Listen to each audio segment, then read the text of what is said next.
Então, nesse instante, com esta abertura, com esta prece, nós iniciamos o nosso trabalho da noite, e o objetivo da nossa conversa, que não vai ser muito demorada, é nós avaliarmos a questão do homem de bem, uma questão muito importante que Allan Kardec aborda no capítulo 17, Sede Perfeitos, a partir do item 3º, onde ele enumera as características do homem de bem, trazendo todas as características desejáveis para que nós possamos conviver com o próximo, conviver conosco mesmo, com as nossas mazelas, com as nossas imperfeições, com os nossos conflitos, com as nossas dores, que queremos superar sim, mas que às vezes nos sentimos como que emaranhado numa teia que não nos larga, que não conseguimos às vezes romper completamente.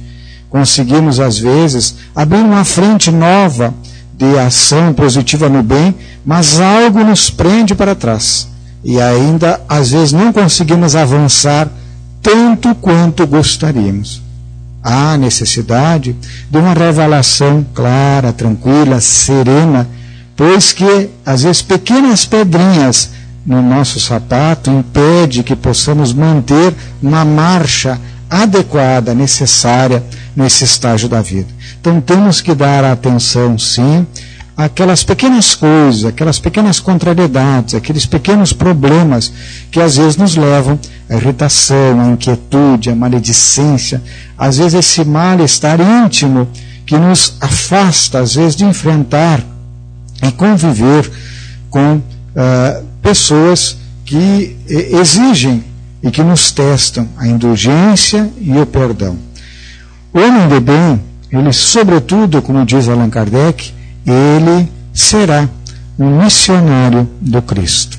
E o que é um missionário? Se nós formos a um dicionário qualquer de língua portuguesa, nós vamos encontrar que um missionário é aquele que propaga uma ideia, que participa de uma missão, aquele que tem uma meta, que tem um objetivo, que tem um compromisso ou um comprometimento. E a missão é normalmente um compromisso elevado, já que ela tem essa rótula, essa característica, essa importância. E ela é um dever também inerente a uma determinada função ou um ministério assumido. Um determinado funcionário tem um dever para com o seu empregador, para com a tarefa, para com o trabalho que ele vai realizar, para com o cliente, para com a sociedade, para o elo de uma cadeia produtiva. Um professor tem um ministério assumido na educação, um trabalhador da saúde tem um ministério assumido para o cumprimento do alívio das dores, da reparação e da manutenção da saúde. Um agente da segurança pública tem um ministério para assumir e para dignificar na tarefa de manter a segurança, de equilibrar, de fazer o cumprimento das leis, de fazer com que a nossa sociedade organizada seja um ambiente onde todos possam fazer uso da sua liberdade com responsabilidade. O ministério pode ser um compromisso que assumimos perante uma faceta da espiritualidade para uma determinada atividade.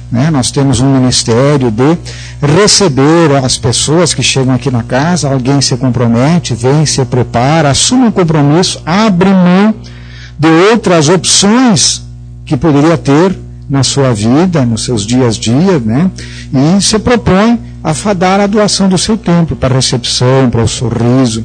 Alguém que vai falar aqui para um público interessado, tem um ministério de preparo prévio. Alguns atuam sendo intermediários das informações da espiritualidade, que é de alívio, de esclarecimento de algum irmão sofredor, ou também de uma mensagem de reflexão, uma mensagem que nos ajude a repensar um pouco mais sobre a vida e o seu significado profundo. Por isso, Jesus fala-nos numa parábola muito bonita, que é a parábola do semeador, conhecida da grande parte de nós, se não da maioria, em que um semeador saiu, né, a cumprir a sua tarefa, o seu ministério, espalhando sementes.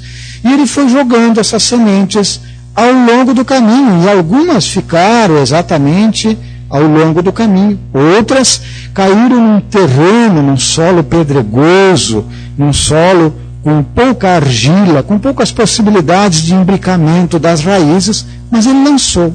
Outras, num terreno que era um terreno inçado, se sabia que tinha espinhos, que tinha ervas daninhas, mas ele lançou. E em outro momento, conseguiu lançar para uma terra preparada, arada, uma terra adubada, corrigido o solo, com todas as condições adequadas, né? O que acontece na parábola? Aquelas que caíram ao longo do caminho, logo vieram os pássaros e comeram, fizeram uma utilidade de alguma forma para a semente não foi desperdiçada, é importante que a gente veja, porque alguém se beneficiou daquela semente, ela teve um uso calórico, nutritivo, que também faz parte da abundância da produção na natureza da semente. Uma outra caiu, né, que caiu num solo muito denso de pedras, ela conseguiu germinar. E a gente às vezes vê espetáculos de vida, né, de uma planta, às vezes no meio de um calçamento, né, árido, difícil, e a gente vê aquela planta teimando em tentar crescer ali. Às vezes uma trinca de uma parede, de um concreto, às vezes ela consegue, com aquele substrato praticamente do pó que se deposita lá, da umidade que fica internamente nas partículas internas do concreto, ela consegue desenvolver um pouco do seu potencial de vida, da sua estrutura, da sua missão. Mas outras caíram no meio do inso, e esse inso também, né, aproveitando os recursos que a vida nos oferece, pelo sol, pela água e a própria fertilidade da terra, competiram com a semente e a sufocaram, né, a prenderam no meio daquele vice. E já que saiu num solo fértil, produziu realmente bastante. Em alguns campos, 30, 60 ou 100 para 1. Então nós não devemos nos esquecer que o semeador divino é Jesus. E nós somos os solos. Nós também, assim como recebemos as sementes de verdade, as sementes de luz, de estímulo, de auxílio da espiritualidade, nós também recebemos, por nossa vez, o convite para sermos os semeadores. Aonde nós estivermos passando, aonde nós estivermos na vida, nós estamos de alguma forma semeando. Tanto que Joana de Ângeles, no livro Vida Feliz, na mensagem 120, ela diz que mesmo que não saibamos, que não tenhamos notado naquele instante, a gente está sendo exemplo para alguém. Se esse exemplo dignifica, se esse exemplo fortalece, estimula, teremos inclusive mérito por isso. Porque estaremos sendo um bom mentor, um tutor, teremos sendo de alguma forma um guia, um orientador de direção naquele instante. Se por outro lado, o nosso exemplo desanima, o nosso exemplo desestimula, o nosso exemplo afasta aos outros, certamente também teremos uma corresponsabilidade, porque tínhamos possibilidade de fazer melhor, pois que recebemos uma mensagem, recebemos uma verdade, né? Então, o servidor do Evangelho, e nisso, né, nós é que nos escolhemos, ninguém nos coloca, nos dá um distintivo, nos dá uma bênção especial para que nós tenhamos, então, um título que nos permita sermos, né, alguém que represente Jesus. Pelo contrário, todos que somos tocados pela sua mensagem, automaticamente já somos representantes daquela mensagem que nos atrai, que nos alivia, que nos estimula, que nos esclarece, que nos liberta, né? Então nós somos compelidos a sair de nós próprios a fim de beneficiarmos corações alheios. Aonde esses corações? Nós temos uma missão na nossa família. Nós temos uma missão na nossa família. Todos têm uma família original, onde é filho, é irmão, é neto, é sobrinho. E podemos já ter a nossa família formada, né, com filhos que já vieram, que estão vindo. com descendentes, a depender da idade, e essa família pode se ampliar bastante. Então, quando nós recebemos a semente da família junto de nós, né? Por que muitas vezes esta deixa de prosperar? Por que essa semente de uma vida melhor não se estabelece, não se estrutura dentro da nossa própria família? Por que isso? Por quê? O que está faltando? Será que nós temos compreendido a grandeza que é a vida em família, o núcleo familiar?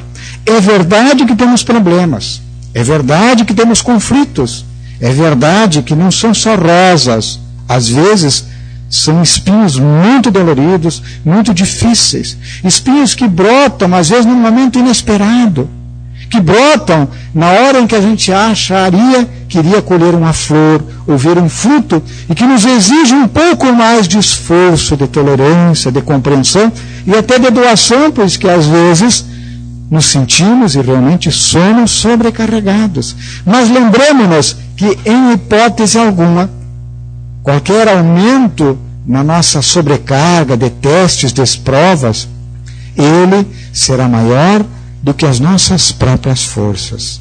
Por isso, é importante nós nos perguntarmos que objetivos nos direcionam na nossa vida em família. O que nós queremos na nossa família? O que nós queremos para os membros da nossa família? Quais os objetivos? Isso é fundamental, pois que nós podemos daí nortear a nossa conduta e nos esforçar em especial para aquilo que nós podemos fazer de diferente. Lembremos-nos de que nós não podemos mudar os outros, nós podemos estimular a mudança. E como? Com o bom exemplo, com a paciência, com a capacidade de diálogo, com o aprender a nos desculpar, ou com aprender a pedir perdão, ou pelo menos dizer, foi mal, desculpe, né? Alguma coisa assim, nós admitimos, olha, o que é uma ponte? Isso aqui não está legal, não é o que eu quero. De repente fiz, escorreguei, não consegui controlar meus impulsos, as minhas emoções, não sei por que eu agi, eu fiz dessa forma, e às vezes a pessoa não sabe o que o estimula lá do seu inconsciente. Às vezes são medos, às vezes são conflitos que vêm da infância, da juventude, de uma outra situação vivida, ou às vezes até de uma vida passada, como nós encontramos no capítulo Causas das Aflições. Temos também uma missão na sociedade. E, no nosso caso, um dos núcleos sociais que nós estamos frequentando hoje, que estamos buscando, é a casa espírita. Né? Lembremos-nos de que a casa espírita é um núcleo de resistência ao mal e, simultaneamente, é um núcleo de orações e de trabalho a Deus e por Deus. Assim, nós temos que entender que uma casa espírita é uma relação entre seres que se propõem a trabalhar a própria misericórdia divina em si e que se propõem também a produzir algo em favor do próximo. Algo em favor do próximo. Estamos aqui neste exemplo, refletindo todos juntos, porque nós queremos ser melhor. Nós queremos nos lembrar da missão que temos com os nossos próximos, com os nossos familiares, com os nossos colegas, na nossa sociedade, com os talentos que Deus deu a cada um e que podem ser desenvolvidos e que não são para serem escondidos, que não são para ser limitados. Pelo contrário, nós temos que usar ao máximo, usar com os nossos talentos para fazer coisas que talvez nem acreditássemos. Se nós acreditar, poderemos fazer. Se nós acreditar naquele que acompanha a nossa trajetória e que queremos também impulsionar, ele poderá ir adiante. Se nós o ajudarmos a fazer com que ele acredite no seu próprio potencial, ele vai adiante. Por isso, Jesus nos disse, sois deuses. Se acreditardes, se tiverdes fé, poderão fazer o que eu faço. Poderão dizer para essa montanha, move-te daqui para lá.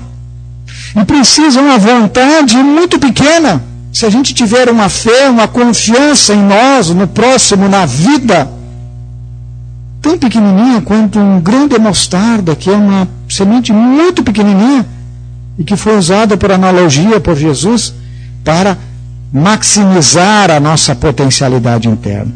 E as casas espíritas têm essa função de nos acolher quando nós estamos cansados e sobrecarregados, de aliviar um pouco o fardo que estamos carregando, e de nos acolher e dizer: tenha calma, fique tranquilo, você pode vencer. Se já errou, o importante é que admita o erro, que se arrependa, que procure colocar-se em pé novamente, com dignidade e com força. Pois quem não errou? Jesus nos deixou esse exemplo maravilhoso de perdão, de tolerância, de indulgência, na parábola da mulher adúltera. Quem estiver sem pecado, que atire a primeira pedra. Então, vamos nos auto-perdoar, mas, lógico, vamos não mais cometer o mesmo erro, para que não nos aconteça algo pior, como Jesus sempre recomendava: agora tu conheces. Tem que fazer um esforço maior para mudar a tua postura, o teu falar, o teu escutar. Tens que agir diferente. Precisa dar um passo a mais, mover-se, reformar-se, melhorar-se, evoluir. Só que o desafio de dar esse passo, que às vezes parece grande e que vai nos tirar de uma falsa segurança daquilo que a gente conhece, e a gente dá um passo um pouco para frente, se tivermos paradigmas, se tivermos parâmetros, e a doutrina espírita nos dá, relembrando a mensagem de Jesus, nós poderemos estar um pouco mais próximo da felicidade, da paz, daquilo que tanto almejamos interiormente. Nós temos, sim, uma missão na sociedade. E a importância dessas missões, elas vão corresponder sempre às capacidades e à elevação de cada espírito. Não nos esqueçamos que uma estafeta, um boy, um entregador, que leva uma encomenda, um telegrama, uma carta, ele cumpre uma missão. Mas lógico que não tem o mesmo grau de responsabilidade como de alguém com um grande comando, um general numa frente de batalha,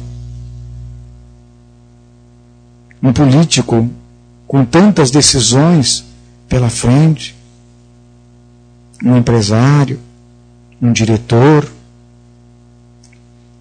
Todas têm sua importância. Mas o que caracteriza os grandes missionários? É importante nós não nos esquecermos que as ocupações comuns do dia a dia, às vezes nos parece muito mais dever do que missão propriamente dita. A tarefa doméstica, o levantar-se e cumprir a rotina do nosso trabalho, que às vezes nós nos deixamos entrar e fica rotineiro, e quase que a mesma coisa, a gente vai se robotizando e fazendo as funções, desempenhando aquela tarefa sem calor humano, sem sensibilidade. Aí a gente acaba não fazendo o que poderia fazer, acaba frustrando, acaba negligenciando e errando muitas vezes. Então, desse ponto de vista, que as tarefas, algumas às vezes nos parece dever, outras não são como as missões propriamente ditas, como você pode reconhecer que um homem tem uma missão real na Terra? Como nós vamos encontrar e identificar as nossas missões? Em O Livro dos Espíritos, a questão 575, que é esta pergunta, os benfeitores da espiritualidade responderam: pelas grandes coisas que executa, pelos progressos que possibilita aos seus semelhantes.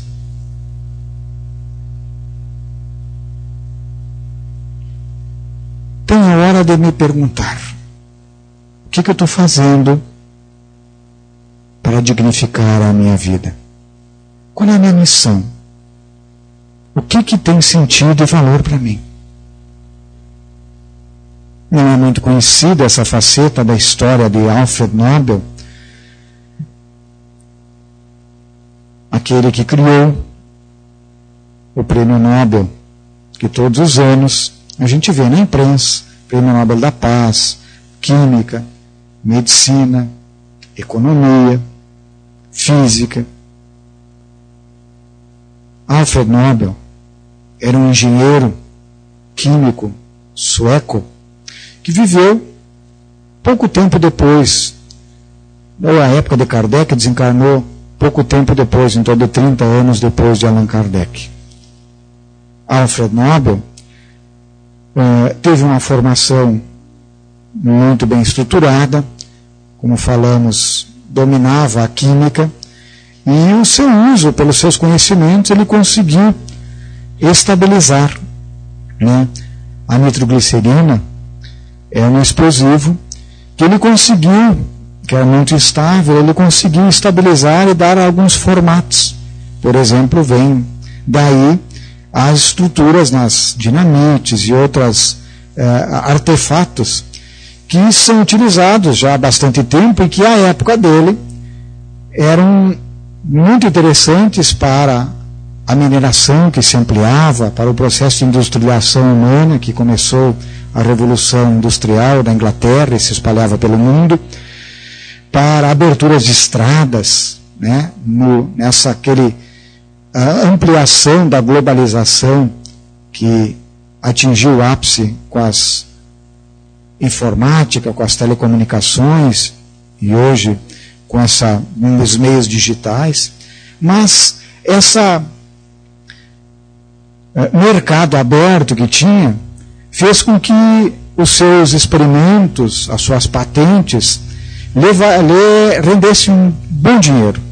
Alfred Nobel ficou rico, não tinha preocupação na maior parte dos mortais com o que beberemos, o que comeremos, como vamos sobreviver na velhice, como vamos pagar os remédios durante a doença, o colégio dos filhos, essas preocupações que movem, né, e que envolvem a vida de grande parte de nós no dia a dia. Alfred Nobel não tinha isso.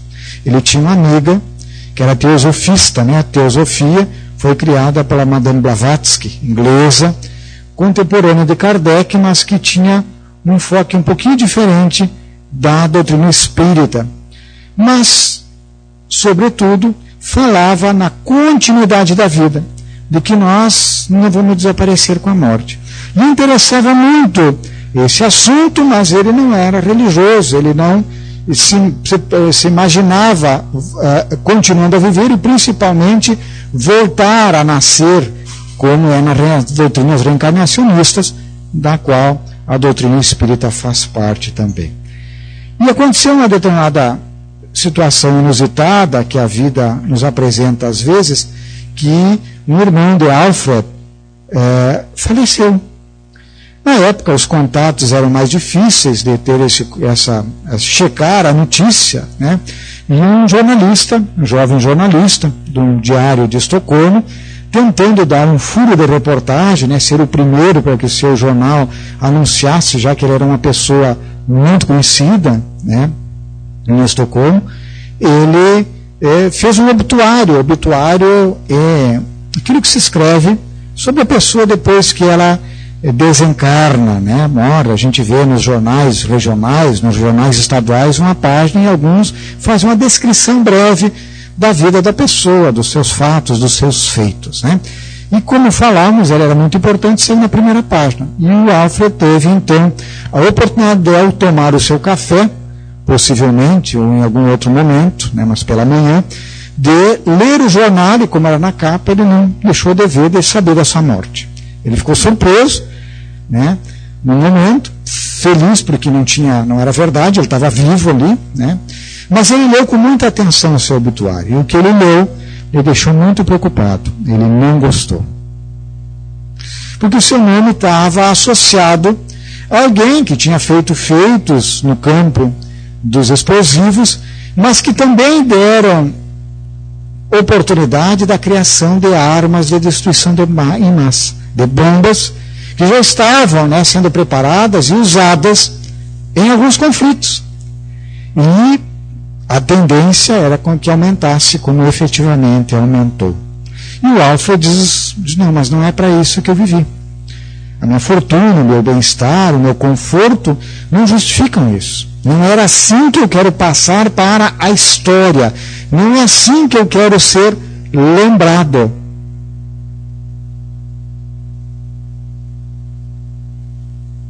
Ele ficou triste, né, pela morte do seu irmão, que era real, desfez o equívoco, mas ficou muito pensativo. E aí ele começou a projetar algo para dignificar a sua vida. E viveu os seus últimos anos de vida, né, vendendo as suas propriedades, arrumando todos os recursos, as suas patentes, para criar um fundo com o objetivo de premiar aquelas pessoas que fizessem trabalhos em prol da paz, do progresso e da dignidade humana em todas as suas formas. Surgiu ali, ele não conseguiu concluir, mas deixou um embrião e foi formado imediatamente após o seu desencarne, a Fundação Alfred Nobel, que deixou então uma gama grande de dinheiro, de recursos, com o objetivo de premiar. E depois ela recebe doações e hoje dá um prêmio muito significativo. E foi tão importante essa mudança que poucos associam o seu nome com uma arma de destruição, com os explosivos. Pelo contrário, a grande maioria lembra de Alfred Nobel como um humanista que impulsionou e que deixou uma semente plantada, que germinou e que se transformou numa grande árvore que dá frutos e que estimula a novos semeadores por todo o planeta. Por isso, vamos pensar, qual é a minha missão na vida? Qual é a minha missão na minha família, no meu trabalho? Qual é a minha missão interagindo na sociedade? Qual é a minha missão na espiritualidade? E quem sabe, aqui na Casa Espírita. Ao respondermos essa questão, nós teremos já um plano de ação e que pode nos levar a que a nossa alma encontre a paz. Muito obrigado pela atenção. Na sequência desse trabalho, nós vamos passar agora ao momento do passe. O passe é uma transmissão de energias, de fluidos, que a espiritualidade amiga nos envolve nesse instante. Vamos pedir por aqueles que nós gostaríamos de ajudar nesse instante. Vamos lembrar dos enfermos nos hospitais, nos prontos-socorros, na CTI, nas salas de cirurgia. Vamos lembrar dos que se encontram nos presídios. Vamos nos lembrar dos que estão negligenciando com as suas missões, comprometendo-se e comprometendo este mundo em processo de regeneração, mantendo sombras, mantendo dores, mantendo equívoco e ignorância ainda pela sua omissão. Vamos lembrar daqueles que estão dignificando a sua vida e estão comprometidos, que já identificaram e que estão realizando as suas missões. Que eles possam receber todo o amparo, toda assistência, toda ajuda da espiritualidade nesta noite, ao longo dos dias que voltarmos a pensar neles. Vamos pensar no nosso lar, envolver fraternalmente a cada um dos seus membros e rogar que uma luz de equilíbrio, de bem-estar, de amizade, de benevolência envolva cada um dos seus cômodos e que essa luz permaneça em nosso lar. Vamos lembrar do nosso trabalho, dos nossos colegas, dos nossos superiores, dos nossos subordinados. Vamos nos comprometer com uma ação mais efetiva, com uma ação de semeadura mais confiante e mais eficiente. Vamos lembrar da nossa ação na sociedade e vamos espalhar as luzes, a verdade, através do nosso trabalho, do nosso exemplo, da nossa paciência, do nosso comprometimento com aquilo que assumimos. Que a tua paz, Jesus, envolva todos nós e que, ao retornar aos nossos lares, possamos fazê-lo com mais energia, com mais vontade, com mais comprometimento, para que as nossas missões sejam efetivamente missões exitosas e de amor, de paz, de luz. Obrigado, Jesus. Então, com esta prece, meus amigos, meus irmãos, nós encerramos esse momento do trabalho. Lembramos que,